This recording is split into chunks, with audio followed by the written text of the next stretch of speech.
Hi, friends, and welcome to this new moon energy report. Today, we are going to discuss the energy collectively around this new moon in Libra. Now, for those of you who are watching this for the first time, if you're a part of the Patreon community, you're watching this early and live, which is cool because if you're in the Patreon community and you're live, you also get to ask questions, engage, get a card pulled for yourself. It's really super fun. And it's a huge benefit of being in the Patreon community. So you can join us in the details below if you would like to join that community. Now, if you're watching this and you're watching the replay, also say hi. And if you have any questions, please share them in the comments, or you want to share anything that resonated with you in regards to what I'm about to share. So I am not an astrologer and I don't do astro reports. I use the influence of astrology and the energy that is at play to give what I call an energy report. And this is really a psychic impression of the energy that we are in right now collectively. I use oracle cards to help kind of organize those imprints and then talk about them with you guys. So today we only had a few cards that came out. Sometimes it's really talkative oracle set, and today it was kind of simpler, which is actually the energy that we are in. So one of the biggest themes and threads that I am seeing with this Libra new moon is about simplicity and the beauty in the simple. And Libra is a sign that loves beautiful things. It's a creative sign. It's an air sign. Air signs are all about communication, creativity, the stream of thought and ideas, and also just aesthetically appreciative of beautiful things.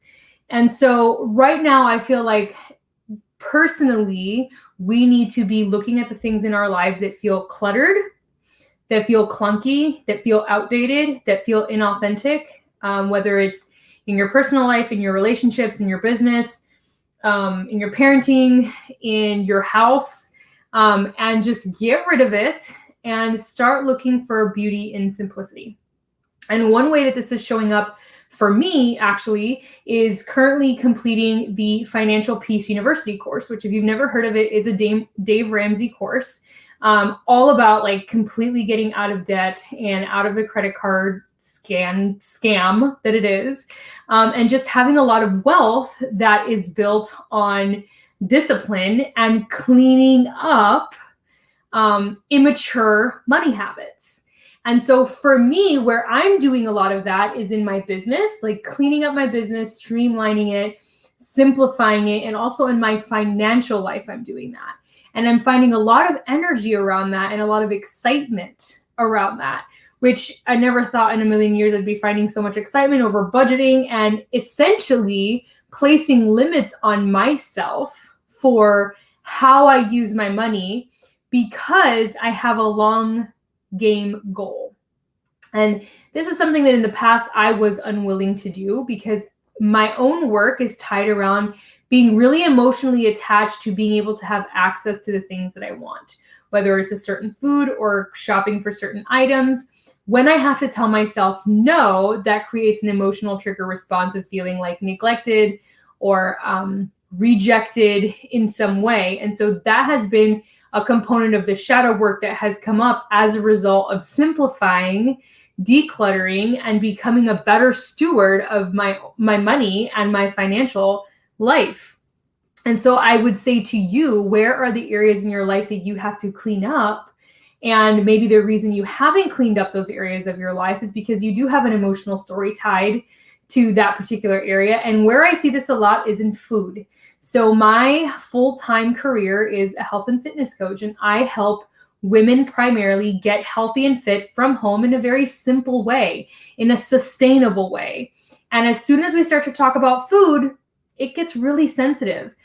People are really attached to the way that they eat, what they eat, why they eat the way they eat. And so rewriting that relationship is extremely challenging. And it becomes something that can really weigh someone down when it comes to having a really fit and healthy lifestyle. So is that the area where you need help? Or is it in general self-care? Or is it in your relationship, your romantic relationship, or your family relationships? But take a moment to really take stock of where you need to clean up and simplify and start to find beauty in the simple instead of finding like the glamour of complexity. I feel like we live in a society that really glamorizes complexity, that glamorizes more, that glamorizes, constant achievement, that glamorizes the bigger house, the bigger car, the more this, the more that. And that's actually extremely problematic for our souls. And I don't think that we really realize like how much that is a problem for our souls when we get into that constant consumerism and we don't slow down to really appreciate what we have and find appreciation and beauty in the simpler things. I also think this is part of what leads people to leave marriages or leave relationships or cheat on their partners, or I think it's the same thing. It's the same consumerism bug that happens with physical items, happens with people too. And because we don't have the maturity or the awareness to slow down those internal tapes and really look at what we're doing and why we're doing it, that we make these decisions that we end up regretting. We make those impulse purchases that then we regret. We cheat on our partners and then we regret. We eat that thing and then we regret. And the reason that happens is because we are in the energy of constant consumerism and we're not slowing down to appreciate what we already have and to work through the emotional shadow work that's creating this false drive or this false desire for something else. Okay, so that's like a big theme for me right now on this new moon. And so I'm bringing that to the table to open up this conversation, inviting you to be as reflective as I have been, and as sincere with yourself, and to really give yourself the opportunity to look at your life and be real with you right now. And the first card that came out was Foundations and Achievements. And this is a beautiful card for many reasons. It's a spiritual card. It's also a family card. There's home, there's family standing in front of the card. Again, during this Libra new moon, there's a lot of reevaluating what you have. And part of that reevaluation is strongly in the energy of family and home, Venus. Planet Venus, the energy of Venus, very strong right now. So this reevaluating your foundation on which you are standing and building and loving and living from is, front and center. Also, though, what I am seeing during this double meaning to this card, this is also a very successful period of time for a lot of people. Even though 2020 has been incredibly challenging on many layers, there's actually been an enormous amount of people that have had extraordinary success, myself included. This will be my most profitable year in my fitness business. And ironically, it is the year that, I closed my bodywork practice, I moved states, I sold a home, bought a home within a matter of 2 months. COVID happened, all of this political stuff is going on, unrest, and it's very taxing collectively, but I chose to really lean into my individual process and path and to use this as an opportunity to blossom in the things that I really loved. And as a result, I'm seeing the benefits of that. So it's also a time where you can experience a lot of success and a lot of momentum leading into 2021 personally, if you are setting the proper foundations for your work and growth right now. The next card is the Altar Priestess, and this is a very, very powerful card. She is a card of sacred ritual and prayer and preparation. So the new moon is always a time to set intentions for new beginnings. It's a wonderful opportunity to do that. And so she shows up, which she doesn't show up every new moon. And this is a card that rarely shows up in a reading. So when she shows up, she's really reminding us of the energy of divine manifestation principles, which is not the energy of do more, do more, do more. It's the opposite of that. It's the energy of sacred preparation, of sitting still, of being more, of receiving, receptivity, of the yin component of manifestation, which is a lot of less physical doing and way more opening ourselves and receiving, right? And being led by that inspiration. Powerful season to really honor that divine feminine wisdom. That card was followed by Material Harvest, which is a material card. This really talks about the physical things, money, abundance, homes, jobs, opportunities, cars, partners, all kinds of material things that manifest that you experience as abundance and harvest. So this ties into what I was talking about earlier, that this is in fact a pretty phenomenal time to be calling in and manifesting these physical desires into form in this world. Obviously, as long as the energy is backing that up. So I have said in a few videos before that the energy of manifestation seems to be speeding up. And I 100% stand by that. I have seen manifestations that have previously taken months happen in a few days, just in my own life, let alone other people's lives that I'm witnessing, my clients, my friends. It's fast right now. So minding the frequency in which you are living becomes extremely important. And it's becoming faster too. That energy feels very quickened to me. So I imagine by the end of 2020 and leading into 2021, we are going to be having a pretty extraordinary energetic experience of what it's like to be on this planet.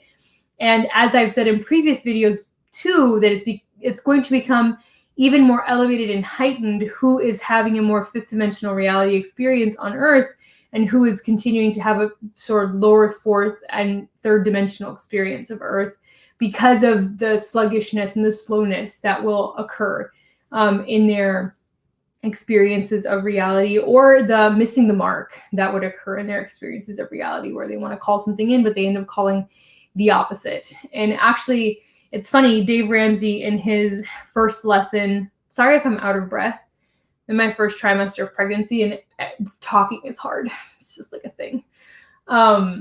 He tells a story of he talks a lot about having an emergency fund, and having $1,000 in emergency fund is like the first thing that he teaches. And he's like, have you ever noticed that when you have no money, emergencies seem to show up more? And as soon as you have money and you have like a safety net, you seem to run into less emergencies. And he's like, that's not a coincidence. And he doesn't use words like law of attraction or frequency attracting frequency, but that's essentially what that is. Because when you're existing in the frequency of tragedy or scarcity or trauma, you tend to be a magnet for more of that. Not because the world is out to get you, not because, God doesn't love you, not because any of that. It's all, the laws are amoral. The laws don't have a feeling one way or another. They just have to respond to what you are giving it. It's like an echo chamber. It has to give you where you exist. So if you are existing in a place of nothing ever goes right for me, everything always goes wrong, when it rains, it pours, there's always an emergency, you're going to receive more of that simply because that's what the universe is registering. That's what it's picking up from you. So as soon as you start practicing things more like slowing down, experiencing gratitude, decluttering, simplifying your life, setting the intention to get out of debt, setting the intention to live a more modest and humble life, at least until you sort yourself out and you no longer have these emergencies. Like, the universe conspires to support you only because you have conspired to support you. It's not that the universe suddenly decides, oh, we're going to help Monica because she suddenly has a change of heart. No, it's Monica is giving a different frequency into the world. And so the universe is responding to her like, oh, okay, this is what we're giving her now. So important to remember that principle now. For whatever reason, it felt like I should really stress this. So I'm sure it'll land with someone. The final card was the Spiral Dancer, and she came out inverted. Now, the Spiral Dancer upright is a reminder that to beat to the rhythm of your own drum and to not try to sync yourself with what the world around you is trying to tell you is the right thing to do or the correct thing to do, but to really honor your own path. She is also the reminder that sometimes it feels like you're repeating a cycle or, doing the same thing over and over again. But in reality, in order to build a spiral, you have to go in a circle and then you slowly spiral upward. So sometimes it feels like you are backstepping when in reality, you are just spiraling upwards. And how you're going to see where you really are is a matter of your perception and of your internal discernment and clarity. So making sure that you are taking the time in that energy of the yin, where you are slowing down and you're preparing yourself, making yourself receptive, listening, intuiting, meditating, that you understand what part of the cycle you're in, and are you actually retracing steps, or are you spiraling upwards?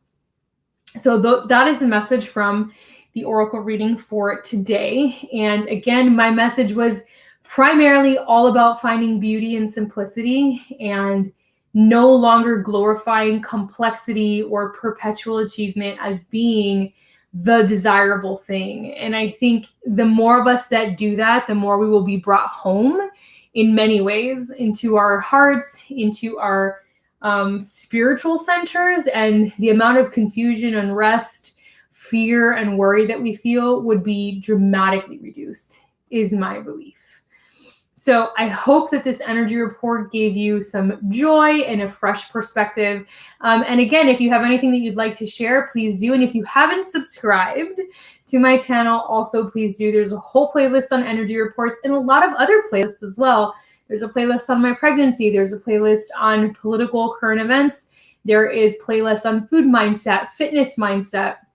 So please enjoy the channel, and I'm so excited for all of you, those who are new. And if you're watching again, welcome back. And as always, a special thank you to my patrons for being the best and supporting this content creation every single month. So I will chat with you guys soon. Have an awesome new moon in Libra.